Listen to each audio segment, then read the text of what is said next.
हमने लाखों करोड़ के घोटाले तो अटकाए, लेकिन उन सारे पैसों को गरीबों के काम लगा दिया, गरीबों के कल्याण के लिए। अब बिचौलियों के लिए गरीबों को लूटना बहुत मुश्किल हो गया है। Direct benefit transfer, Jan Dhan account, Aadhaar, mobile, उसकी ताकत हमने पहचानी है। 30 लाख करोड़ रुपए से ज्यादा रकम हमने लोगों के खाते में सीधी पहुंचाई।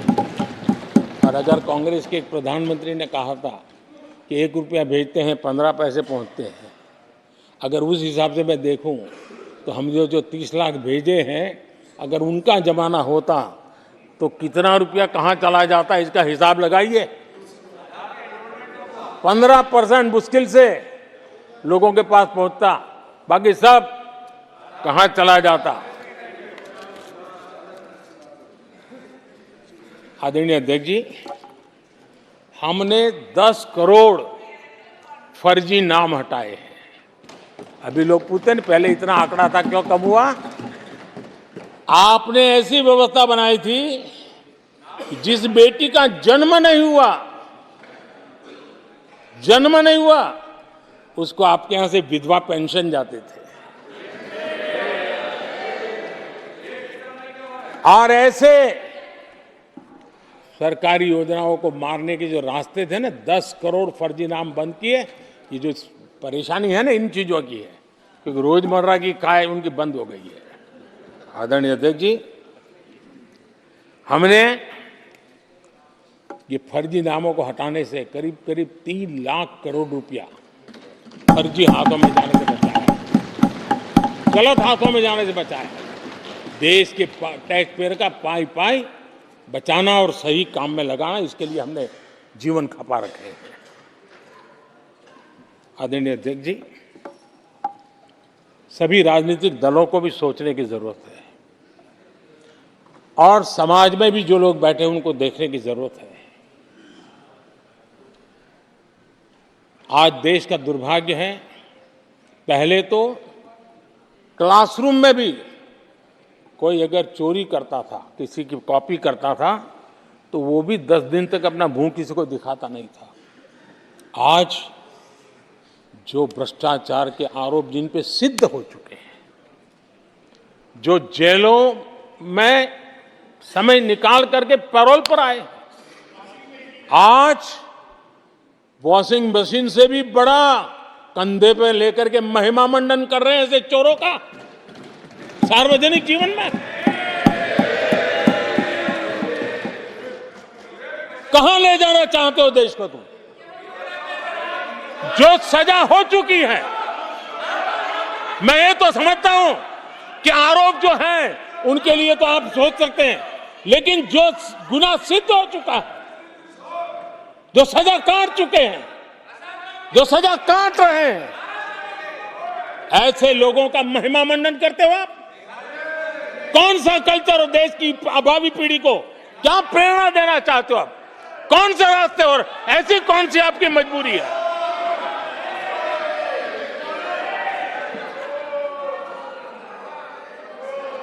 और ऐसे लोगों का महिमा मंडन किया जा रहा है, उनको महान बताया जा रहा है। जहां संविधान का राज है, जहां लोकतंत्र है, माननीय अध्यक्ष जी, ऐसी बातें लंबी नहीं चल सकती हैं। ये लोग लिख करके रखें कि ये जो महिमा मंडन का काम चल रहा है उनका, वो अपने ही खात्मे की चिट्ठी पे सिग्नेचर कर रहे हैं लोग।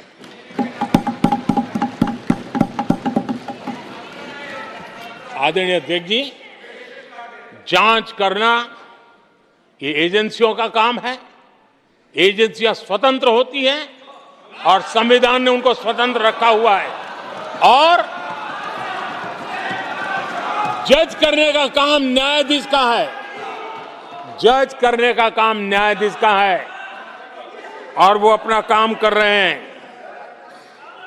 और अध्यक्ष जी, मैं इस पवित्र सदन में फिर से दोहराना चाहूंगा, जिसको जितना जुल्म मुझ पर करना है कर ले, मेरी भ्रष्टाचार के खिलाफ लड़ाई चलती रहेगी। जिसने देश को लूटा है उनको लौटाना पड़ेगा, जिन्होंने देश को लूटा है उनको लौटाना पड़ेगा। ये मैं देश को इस सदन की पवित्र जगह से वादा करता हूं। जिसको जो आरोप लगाना है लगा लें, लेकिन देश को लूटने नहीं दिया जाएगा और जो लूटा है वो लौटाना पड़ेगा। आदरणीय अध्यक्ष जी, देश सुरक्षा और शांति का एहसास कर रहा है। देश पिछले 10 वर्ष की तुलना में सुरक्षा के क्षेत्र में देश आज वाकई सशक्त हुआ है। आतंकवाद, नक्सलवाद एक छोटे दायरे में अब सिमटा हुआ है।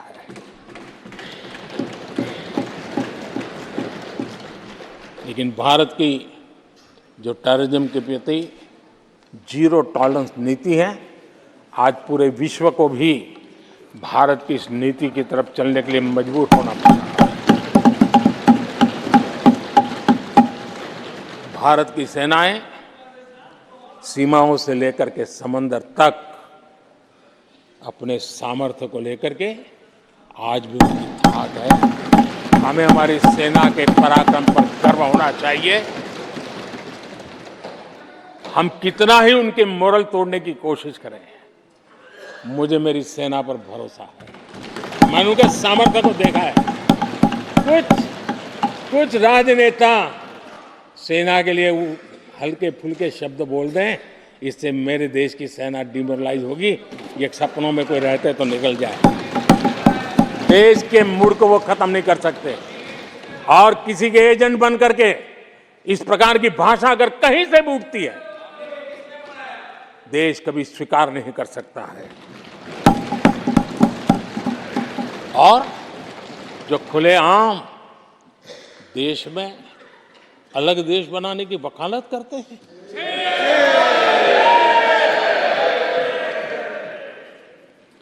जोड़ने की बातें छोड़ो, तोड़ने की कोशिश करिए। अरे आपके अंदर क्या पड़ा हुआ है? क्या इतने टुकड़े करके अभी भी आपके मन को समाधान नहीं हुआ है?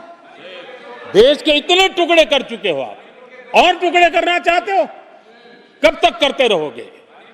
आदरणीय अध्यक्ष जी, इसी सदन में अगर कश्मीर की बात होती थी तो हमेशा चिंता का स्वर निकलता था, छिटाकशी होती थी, आरोप प्रत्यारोप होते थे। आज जम्मू कश्मीर में अभूतपूर्व विकास की चर्चा हो रही है और गर्व के साथ हो रही है। पर्यटन लगातार बढ़ रहा है। G20 समिट होती है वहां, पूरा विश्व आज उसकी सराहना करता है। आर्टिकल 370 को लेकर के कैसा हुआ बना के रखा था। कश्मीर के लोगों ने जिस प्रकार से उसको गले लगाया है, कश्मीरी जनता ने जिस प्रकार से गले लगाया है, और आखिर के ये समस्या किसकी देन थी? किसने देश के माथे पर मारा था? किसने भारत के संविधान के अंदर इस प्रकार की दरार करके रखी हुई थी? आदरणीय अध्यक्ष जी, अगर नेहरू जी का नाम लेते हैं तो उनको बुरा लगता है, लेकिन कश्मीर को जो समस्याएं झेलनी पड़ी उसके मूल में उनकी ये सोच थी, और उसी का परिणाम है देश को भुगतना पड़ा। जम्मू कश्मीर के लोगों को, देश के लोगों को नेहरू जी की गलतियों का बहुत बड़ी कीमत चुकानी पड़ी है। आदरणीय अध्यक्ष जी, वो भले गलतियां करके गए, लेकिन हम मुसीबतें झेल करके भी गलतियां सुधारने के लिए हमारी कोशिश जारी रखेंगे। हम रुकने वाले नहीं हैं। हम देश के लिए काम करने के लिए निकले हुए लोग हैं। हमारे लिए नेशन फर्स्ट है। आदरणीय अध्यक्ष जी, मैं सभी राजनीतिक दलों के नेताओं से आग्रह करूंगा, सभी माननीय सदस्यों से आग्रह करूंगा, भारत के जीवन में एक बहुत बड़ा अवसर आया है। वैश्विक परिवेश में भारत के लिए बड़ा अवसर आया है। एक नए आत्मविश्वास के साथ आगे बढ़ने का अवसर आया है। राजनीति अपनी जगह पे होती है, आरोप प्रत्यारोप अपनी जगह पर होता है, लेकिन देश से बढ़कर कुछ नहीं होता है। और इसलिए आइए मैं निमंत्रण देता हूं आपको, कंधे से कंधा मिलाकर के हम देश के निर्माण के लिए आगे बढ़े। राजनीति में किसी भी जगह पर रहते हुए भी राष्ट्र निर्माण में आगे बढ़ने में कोई रुकावट नहीं आती। अब इस राह को मत छोड़िए। मैं आपका साथ मांग रहा हूं, मां भारती के कल्याण के लिए साथ मांग रहा हूं। मैं विश्व के अंदर जो अवसर आया है उस अवसर को बुलाने के लिए आपका साथ मांगता हूं। मैं आपका सहयोग चाहता हूं 140 करोड़ देशवासियों की जिंदगी को और समृद्ध बनाने के लिए और सुखी बनाने के लिए। लेकिन अगर आप साथ नहीं दे सकते हैं और अगर आपका हाथ ईंटें फेंकने पर ही तुला हुआ है, तो आप लिख करके रखिए, आपकी हर ईंट को मैं विकसित भारत की नींव मजबूत करने के लिए लगाऊंगा। आपके हर पत्थर को मैं विकसित भारत के जो सपनों को लेकर के आप चले उसकी नींव मजबूत करने के लिए मैं लगाऊंगा और देश को हम उस समृद्धि की ओर लेके जाएंगे। जितने पत्थर उछाल लीजिए, आपका हर पत्थर भारत के समृद्ध, भारत के विकसित भारत के सपने को समृद्ध बनाने के लिए हर पत्थर को मैं काम में ले लूंगा। ये भी मैं आपको विश्वास दिलाता हूं। आदरणीय अध्यक्ष जी, मैं जानता हूं साथियों की तकलीफें मैं जानता हूं, लेकिन वो जो कुछ भी बोलते हैं मैं दुखी नहीं होता और दुखी होना भी नहीं चाहिए, क्योंकि मैं जानता हूं ये नामदार है, हम कामदार हैं और हम कामदारों को तो नामदारों से सुनना ही पड़ता है। ये तो नामदार कुछ भी कहते रहें, कुछ भी कहने का उनको तो जन्मजात अधिकार मिले हुए हैं और हम कामदारों को सुनना होता है। हम सुनते भी रहेंगे और देश को सहजते भी रहेंगे, देश को आगे बढ़ाते रहेंगे। आदरणीय अध्यक्ष जी, आपने मुझे इस पवित्र सदन में आदरणीय राष्ट्रपति जी के उद्बोधन को समर्थन करने के लिए बोलने का अवसर दिया। मैं आदरणीय राष्ट्रपति जी के उद्बोधन को समर्थन देते हुए धन्यवाद प्रस्ताव पर आभार व्यक्त करते हुए मेरी वाणी को विराम देता हूं।